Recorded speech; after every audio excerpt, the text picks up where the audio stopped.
Hello दोस्तों, नमस्कार। मैं भी एक आप सभी का बहुत बहुत स्वागत करता हूं एक और नए क्लास में।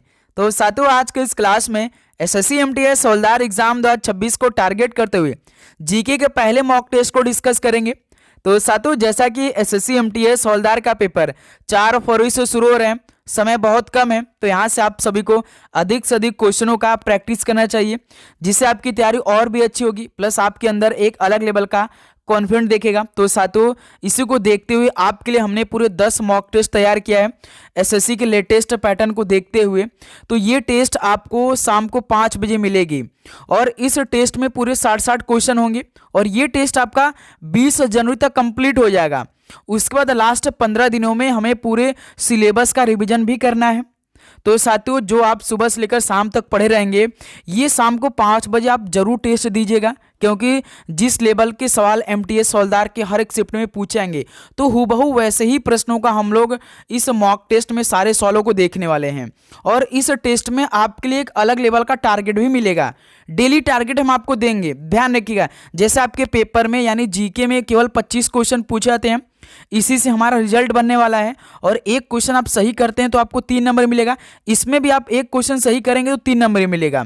लेकिन यदि आप एक क्वेश्चन गलत करते हैं तो आपका माइनस मार्किंग होगा 1 नंबर का। ध्यान रखिएगा, जैसे आपके पेपर में -1 का नेगेटिव मार्किंग होगा, तो इस टेस्ट में भी आपका -1 का नेगेटिव मार्किंग होगा। इसको ध्यान देखते हुए इस टेस्ट को आप लगाएंगे शाम को 5 बजे, ठीक है। तो डेली टारगेट को पूरा करिएगा, प्लस इस टेस्ट से आपको अपनी तैयारी मालूम होगा कि आपकी तैयारी किस लेवल की है। यहाँ से आप अपने आप को एनालिसिस करेंगे, ठीक है। हूबहू एसएससी के लेटेस्ट पैटर्न पे सारे सवालों को हम लोग इस मॉक टेस्ट में डिस्कस करने वाले हैं। तो चलिए आज के पहले मॉक टेस्ट को डिस्कस करते हैं। तो पहले मॉक टेस्ट में आप सभी का टारगेट 60 क्वेश्चन में से 45 क्वेश्चन रहने वाले हैं। और इस टेस्ट में जो एसएससी में बार बार टाइप के प्रश्न पूछे जाते हैं, उन्हीं टाइप के प्रश्नों को हम लोग इस टेस्ट में कंप्लीट करेंगे। ध्यान रखिएगा, डेली क्लास तो हमारी सुबह 8:30 बजे होती है और एक शाम 7 बजे होगी। इसके अलावा शाम को 5 बजे ये टेस्ट आपको जरूर देना ही देना है, ध्यान रखिएगा। तो इसलिए आप नोटिफिकेशन को ऑन करके रखिए। तो चलिए इस टेस्ट को शुरू करते हैं। लास्ट में आप लोग अपना स्कोर करिएगा, माइनस मार्किंग को ध्यान में देते हुए हर एक क्वेश्चनों का आंसर देने का प्रयास करिएगा, ठीक है। तो देखिए पहला प्रश्न, चापचर कूट उत्सव भारत के किस राज्य में मनाया जाता है? चापचर कूट उत्सव भारत के किस राज्य में मनाया जाता है? तो ये मिजोरम राज्य में मनाया जाता है। ऑप्शन ए राइट आंसर है। नेक्स्ट अगला सवाल कॉल करिएगा, क्वेश्चन नंबर 2 को, भारतीय संविधान में अनुच्छेद 43B को किसके रूप में जोड़ा गया था? भारतीय संविधान में अनुच्छेद 43B को किसके रूप में जोड़ा गया था? तो इसे राज्य नीति के निदेशक तत्वों के रूप में जोड़ा गया था। सी ऑप्शन राइट आंसर है। अगला सवाल कॉल करिएगा, क्वेश्चन नंबर 3 को, गुरु बिपिन सिंह किस शास्त्रीय नृत्य शैली के लिए जाने जाते थे? बताइए, गुरु बिपिन सिंह किस शास्त्रीय नृत्य शैली के लिए जाने जाते थे? तो ये मणिपुरी के लिए जाने जाते थे। डी ऑप्शन राइट आंसर है। अगला सवाल कॉल करिएगा, क्वेश्चन नंबर 4 को, खजुराहो के मंदिरों की किसका एक शानदार उदाहरण है? बताइए, खजुराहो के मंदिरों की ये किसका एक शानदार उदाहरण, यानी किस शैली का एक शानदार उदाहरण है? तो ये वेसर शैली का एक शानदार उदाहरण है। सी ऑप्शन राइट आंसर है। अगला सवाल कॉल करिए तो क्वेश्चन नंबर 5 को, भारत का प्रमुख लौह अयस्क निर्यातक बंदरगाह कहाँ पर स्थित है? भारत का प्रमुख लौह अयस्क निर्यातक बंदरगाह किस राज्य में स्थित है? तो ये गोवा राज्य में स्थित है। डी ऑप्शन राइट आंसर है। अगला सवाल कॉल करिए, क्वेश्चन नंबर 6 को, सबसे शक्तिशाली चोल शासक राजराजा प्रथम किस ईस्वी में राजा बना था? जो सबसे शक्तिशाली चोल शासक था राजराज प्रथम, ये किस ईस्वी में राजा बना था? तो ये 985 ईस्वी में राजा बना था। सी ऑप्शन राइट आंसर हो जाएंगे। अगला सवाल कॉल करिएगा, क्वेश्चन नंबर 7 को, भगत सिंह और बीके दत्ता ने किस वर्ष केंद्रीय विधानसभा में बम फेंक दिया था?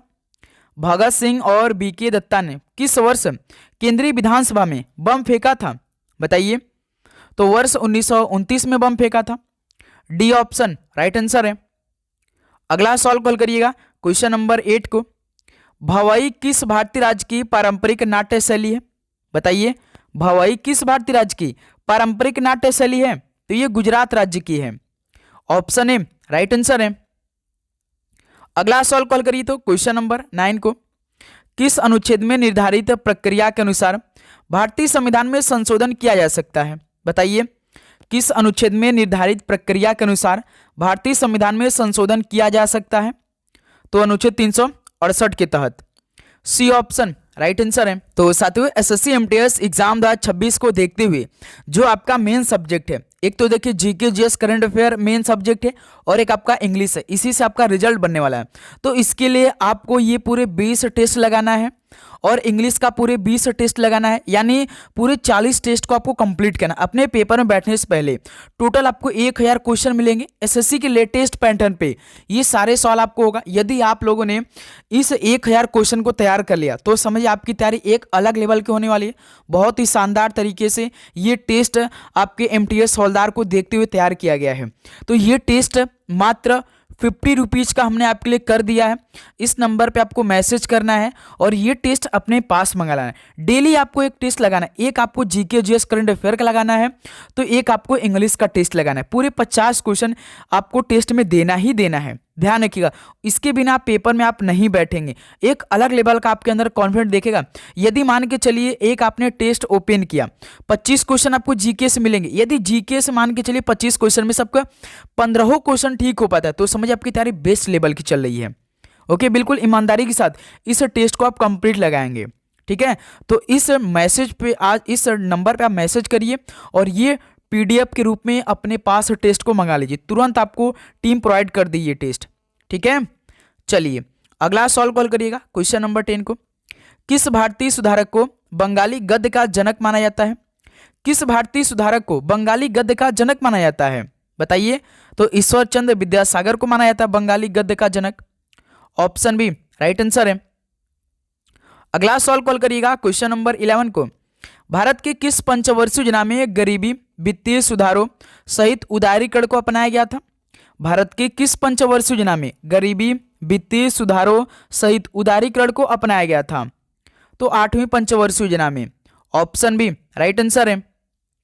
अगला सवाल कॉल करिएगा, क्वेश्चन नंबर 12 को, पिंग पोंग शब्द किस खेल से संबंधित है? पिंग पोंग शब्द किस खेल से संबंधित है? तो ये टेबल टेनिस से संबंधित है। ऑप्शन ए राइट आंसर है। अगला सवाल कॉल करिएगा, क्वेश्चन नंबर 13 को, अकबर का राजस्व मंत्री निम्नलिखित में से कौन था?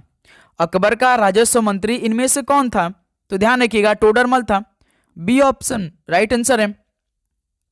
अगला सवाल कॉल करिए, क्वेश्चन नंबर 14, गॉन गर्ल नामक पुस्तक इनमें से किसने लिखी है? बताइए, गॉन गर्ल नामक पुस्तक किसने लिखी है? तो गिलियन फ्लिन ने लिखी है गॉन गर्ल नामक पुस्तक को।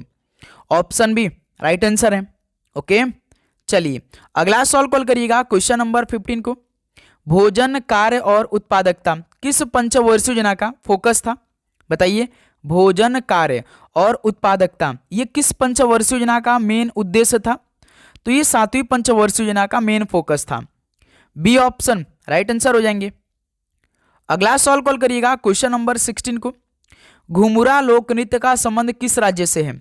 बताइए, घुमुरा लोक नृत्य का संबंध किस राज्य से है? तो उड़ीसा राज्य से है। सी ऑप्शन राइट आंसर है। अगला सवाल कॉल करिए, क्वेश्चन नंबर 17 को, फ्लैंक शब्द किस खेल से संबंधित है? बताइए, जो फ्लैंक शब्द है ये किस खेल में आता है? तो ये रग्बी खेल में आता है। ऑप्शन बी राइट आंसर है। अगला सवाल कॉल करिएगा, क्वेश्चन नंबर 18 को, सर्वोच्च न्यायालय का न्यायाधीश अपने पद से त्यागपत्र किसको लिखकर दे सकता है? सर्वोच्च न्यायालय का न्यायाधीश अपने पद से त्यागपत्र किसको लिखकर दे सकता है? तो राष्ट्रपति को लिखकर दे सकता है। ऑप्शन ए राइट आंसर है। ओके, चलिए अगला सवाल कॉल करिए, क्वेश्चन नंबर 19 को, स्वतंत्रता के बाद भाषा के आधार पर बने भारत के पहले राज्य का क्या नाम था? स्वतंत्रता के बाद भाषा के आधार पर बने भारत के पहले राज्य का क्या नाम रखा गया था? बताइए। तो आंध्र प्रदेश था। डी ऑप्शन राइट आंसर है। ओके, चलिए अगला सवाल कॉल करिएगा, क्वेश्चन नंबर 20, कलिंग युद्ध के बाद निम्न में से किसने महाराज अशोक के रूपांतरण को दर्ज किया था? बताइए, कलिंग युद्ध के बाद किसने महाराज अशोक के रूपांतरण को दर्ज किया था? तो रॉक एडिक्ट 13 ने रूपांतरण को दर्ज किया था। डी ऑप्शन राइट आंसर है। तो साथियों आगे बढ़ने से पहले आप सभी को चैनल को सब्सक्राइब करने के बाद नोटिफिकेशन को ऑन करना है। जैसे ही क्लास अपलोड हो तो सबसे पहला नोटिफिकेशन आप सभी के पास जाए और आप डेली का डेली इस मॉक टेस्ट आपका लाभ उठाइए बहुत अच्छी तरीके से और अपनी तैयारी और भी अच्छी लेवल का बनाइए, स्ट्रांग बनाइए, जिससे आपके पेपर में अधिक से अधिक आपका स्कोर बने। ठीक है, देखिए क्वेश्चन नंबर 21, ओलंपिक में भारतीय हॉकी टीम के पहले कप्तान कौन थे? ओलंपिक में भारतीय हॉकी टीम के पहले कप्तान कौन थे बताइए। तो ध्यान रखिएगा दोस्त मेरे, जयपाल सिंह मुंडा थे। सी ऑप्शन राइट आंसर हो जाएंगे। अगला सवाल कॉल करिएगा क्वेश्चन नंबर 22, सरस्वती सम्मान क्षेत्र साहित्य 2024 में 34वीं किसे सम्मानित किया गया था बताइए। सरस्वती सम्मान क्षेत्र साहित्य में 2024 में किसे सम्मानित किया गया था? तो भद्रे दास स्वामी को सम्मानित किया गया था। ऑप्शन बी राइट आंसर हो जाएंगे। अगला सवाल कॉल करिए तो क्वेश्चन नंबर 23 को, अंग्रेजों के विरुद्ध खान अब्दुल गफ्फार खां द्वारा प्रारंभ किए गए आंदोलन का क्या नाम था? अंग्रेजों के विरुद्ध खान अब्दुल गफ्फार खां द्वारा प्रारंभ किए गए आंदोलन का क्या नाम रखा गया था बताइए। तो लाल कुर्ती रखा गया था। बी ऑप्शन राइट आंसर है। अगला सवाल कॉल करिए क्वेश्चन नंबर 24, चौथा सतत विकास लक्ष्य सूचकांक 2024 में पहले स्थान पर कौन सा राज्य था? चौथा सतत विकास लक्ष्य सूचकांक 2024 में पहले स्थान पर कौन सा राज्य था? तो ध्यान रखिए केरल और उत्तराखंड राज्य थे। डी ऑप्शन राइट आंसर है। ओके, चलिए अगला सवाल को हल करिए, इस सवाल का राइट आंसर बताइए। भारतीय जिम्नास्ट दीपा कर्माकर ने किस वर्ष ओलंपिक में भाग लिया था? भारतीय जिम्नास्ट दीपा कर्माकर ने किस वर्ष ओलंपिक में भाग लिया था? तो वर्ष 2016 में भाग लिया था। ऑप्शन बी राइट आंसर है। अगला सवाल कॉल करिएगा क्वेश्चन नंबर 26, निम्नलिखित में से किस राज्य में सबरीमाला श्री राम संस्था मंदिर स्थित है? किस राज्य में सबरीमाला श्री राम संस्था मंदिर स्थित है? तो ये केरल राज्य में स्थित है। डी ऑप्शन राइट आंसर है। अगला सवाल कॉल करिएगा क्वेश्चन नंबर 27 को, एक नया राज्य बनाने में संवैधानिक संशोधन के लिए कैसा बहुमत चाहिए बताइए। एक नया राज्य बनाने में संवैधानिक संशोधन के लिए कैसा बहुमत चाहिए? तो ध्यान रखिएगा साधारण बहुमत चाहिए। ऑप्शन ए राइट आंसर है। ओके, चलिए अगला सवाल कॉल करिएगा क्वेश्चन नंबर 28, भारत के किस राज्य में सबसे बड़ी अंतर्देशीय लवणीय आर्द्र भूमि है? भारत के किस राज्य में सबसे बड़ी अंतर्देशीय लवणीय आर्द्र भूमि स्थित है? तो ये गुजरात राज्य में है। सी ऑप्शन राइट आंसर है। अगला सवाल कॉल करिए क्वेश्चन नंबर 29, निम्न में से किस अनुच्छेद के अंतर्गत वित्त आयोग के गठन का प्रावधान किया गया है? तो बताइए किस अनुच्छेद के अंतर्गत वित्त आयोग के गठन का प्रावधान किया गया है? तो अनुच्छेद 280 के तहत किया गया है। ऑप्शन ए राइट आंसर है। ओके, चलिए अगला सवाल कॉल करिए क्वेश्चन नंबर 30, मटकी किस राज्य की नृत्य शैली है बताइए। मटकी किस राज्य की नृत्य शैली है? तो ये मध्य प्रदेश की है। ऑप्शन बी राइट आंसर है। ओके, चलिए अगला सवाल कॉल करिएगा क्वेश्चन नंबर 31, बंगाल विभाजन 1905 के विरोध में हुए आंदोलन का नेतृत्व निम्न में से किसने किया था बताइए। बंगाल विभाजन 1905 के विरोध में हुए आंदोलन का नेतृत्व किसने किया था? तो ध्यान रखिएगा सुरेंद्रनाथ बनर्जी ने किया था। बी ऑप्शन बिल्कुल राइट आंसर हो जाएंगे। लॉर्ड कर्जन ने बंगाल विभाजन 1905 में कराया था, लेकिन 1911 में इसे फिर से समाप्त कर दिया गया था। इसको भी आप ध्यान रखिएगा, ठीक है। चलिए अगला सवाल कॉल करिए क्वेश्चन नंबर 32, निम्न में से किस शासक ने जजिया कर समाप्त किया था? किस शासक ने जजिया कर को समाप्त कर दिया था? तो अकबर ने समाप्त कर दिया था। ऑप्शन ए बिल्कुल राइट आंसर हो जाएंगे। लेकिन मेरे दोस्त याद रखिएगा औरंगजेब ने इसे फिर से शुरू किया था 1679 में। 1564 में अकबर ने तो जजिया कर को समाप्त किया था, लेकिन 1679 में फिर से एक बार औरंगजेब ने इसे शुरू कर दिया था। ओके, चलिए अगला सवाल कॉल करिए क्वेश्चन नंबर 33, भारत का परमाणु ईंधन परिसर कहाँ पर स्थित है? भारत का परमाणु ईंधन परिसर कहाँ पर स्थित है? तो ये हैदराबाद में स्थित है। ऑप्शन ए राइट आंसर है।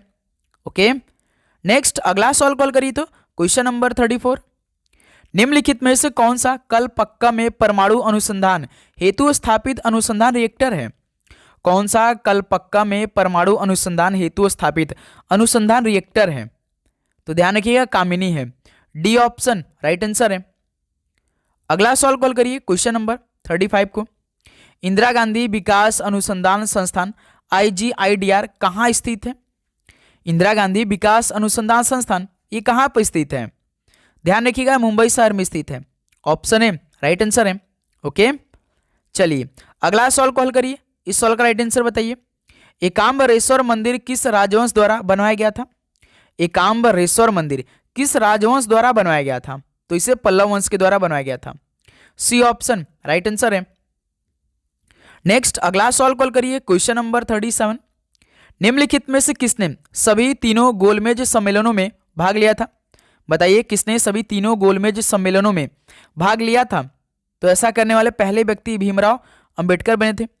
ऑप्शन ए राइट आंसर है।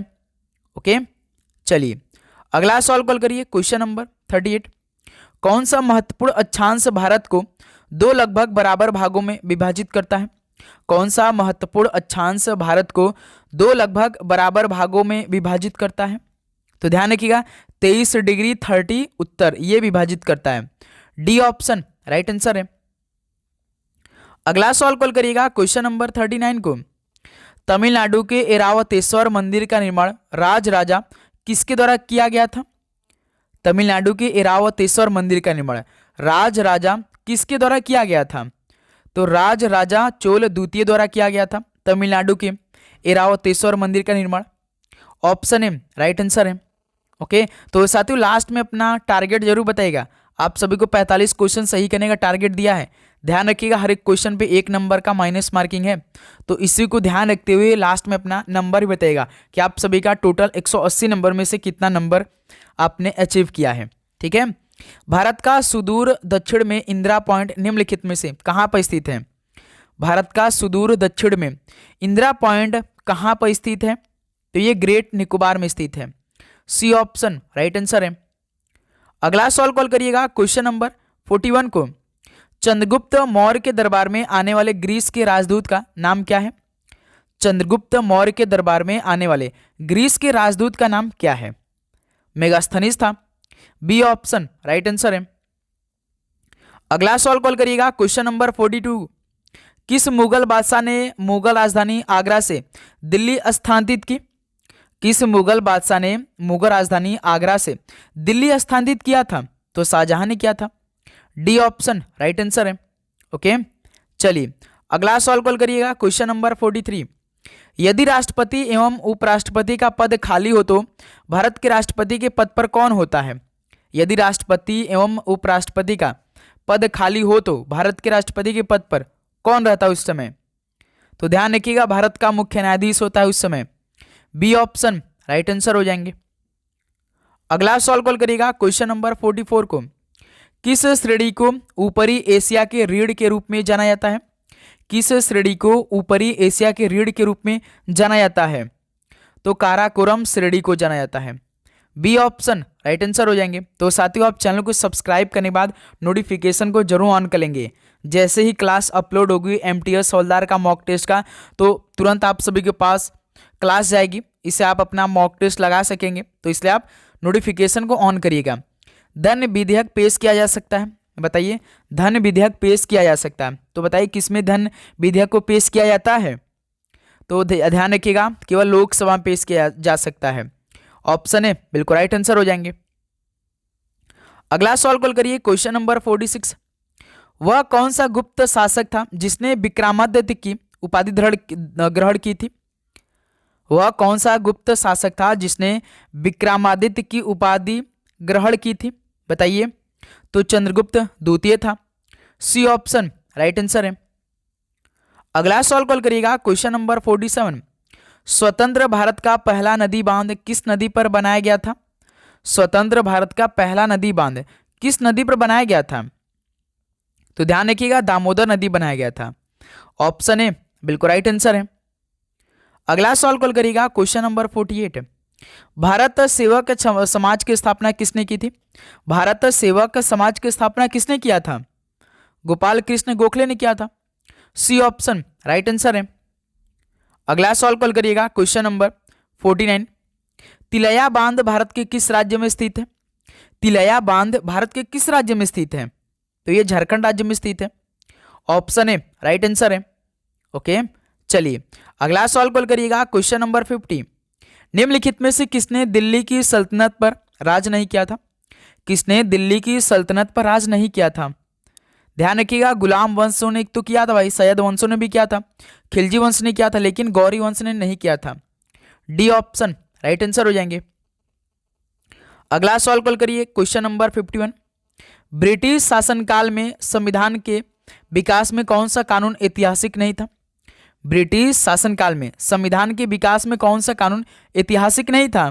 तो इसमें protection of civil rights act 1955 नहीं था। डी ऑप्शन राइट आंसर है। अगला सवाल कॉल करिएगा। Question number 52। My passage from India किसके द्वारा लिखी गई एक पुस्तक है? माई मैसेज फ्रॉम इंडिया किसके द्वारा लिखी गई यह पुस्तक है? तो इस्माइल मर्चेंट द्वारा लिखी गई यह पुस्तक my passage from India. D option right answer है। ओके, चलिए अगला सवाल कॉल करिएगा। Question number 53। किस वंश के सुल्तानों ने सबसे अधिक समय तक शासन किया था?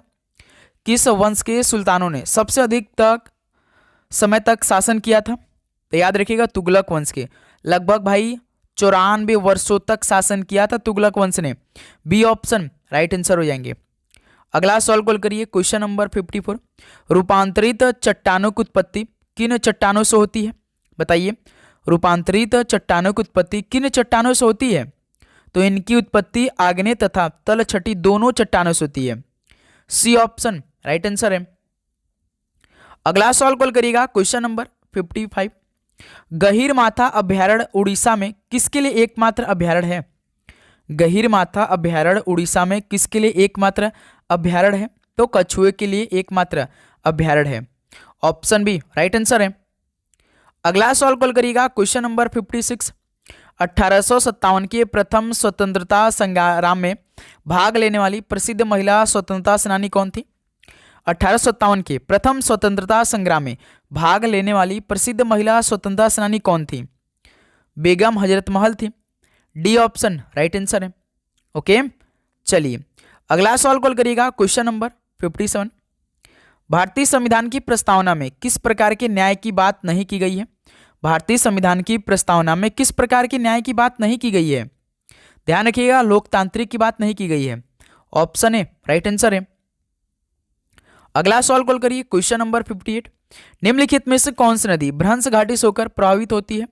बताइए, कौन सी नदी भ्रंश घाटी से होकर प्रवाहित होती है? तो तापी नदी होती है। डी ऑप्शन बिल्कुल राइट आंसर हो जाएंगे। इसके अलावा ताप्ती नदी भी है, दामोदर नदी भी है और नर्मदा नदी भी है।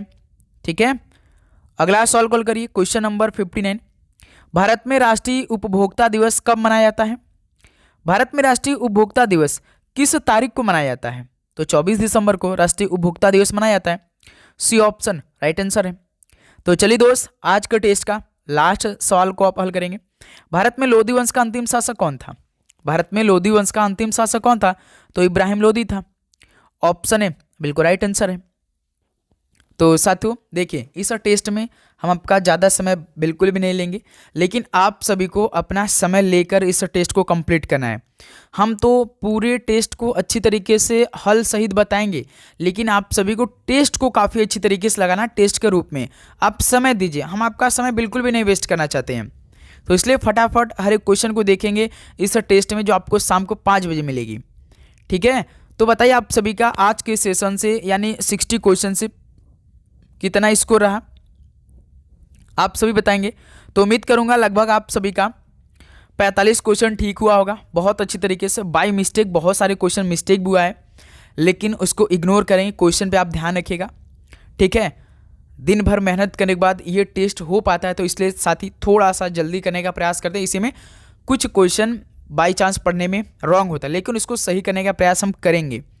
ठीक है मेरे दोस्तों, आपको साथ देना, ये सब आपके लिए हो रहा है। लगातार मेहनत करेंगे और आप चैनल को सब्सक्राइब करने के बाद नोटिफिकेशन को ऑन करेंगे। प्लस साथ ही वो जो टेस्ट है उसको आप जरूर परचेस करिएगा। बहुत अच्छी तरीके से एक एक क्वेश्चन उस टेस्ट में आपके लिए तैयार किया गया है।